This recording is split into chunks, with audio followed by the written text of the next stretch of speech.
এখন আমরা দেখব কিভাবে সি প্যানেলে ওয়েব মেইল তৈরি করতে হয়। আমাদের অনেকেরই সি প্যানেল আছে, নিজেদের ব্যবসায়িক কিংবা ব্যক্তিগত ওয়েবসাইট। যে কোম্পানির কাছ থেকে আমরা হোস্টিং কিনেছি, ওই কোম্পানিটি আমাদেরকে একটি সি প্যানেলের অ্যাড্রেস দিবে।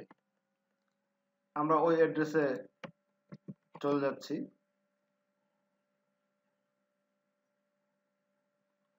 এখানে ইউজার নেম এবং পাসওয়ার্ড আমাদের ওই কোম্পানিটি দিয়ে দিবে। আমরা কোম্পানির দেয়া পাসওয়ার্ড এবং ইউজার নেমটি দিচ্ছি, লগ ইন করছি।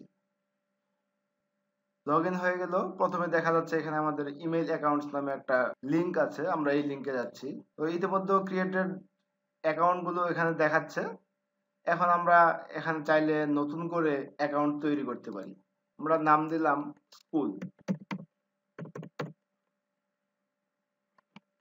দিতে পারি। আমরা চাইলে নিজস্ব ব্যক্তিগত পাসওয়ার্ড দিতে পারি, কিন্তু ব্যক্তিগত পাসওয়ার্ড গুলো দেওয়া নিরাপদ না, তাই আমরা এখান থেকে পাসওয়ার্ড জেনারেট করে নিচ্ছি।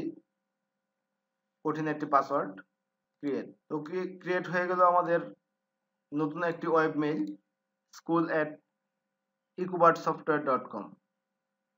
তো এই মেইলের যদি আমরা ম্যানেজে যাই,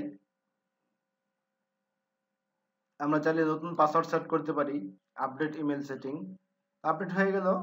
তো আমরা এখন দেখি এই ওয়েব মেইলে আমরা লগ ইন করতে পারি কিনা। পাসওয়ার্ড দিয়ে দিচ্ছি। একটি ইনকগনিটো মোডে আমাদের নতুন ওয়েব মেইলটি ওপেন হয়েছে। এখানে বিভিন্ন সার্ভিস থাকতে পারে, তো আমার এখানে মাত্র একটি সার্ভিস এনেবল করা আছে, রাউন্ড কিউব।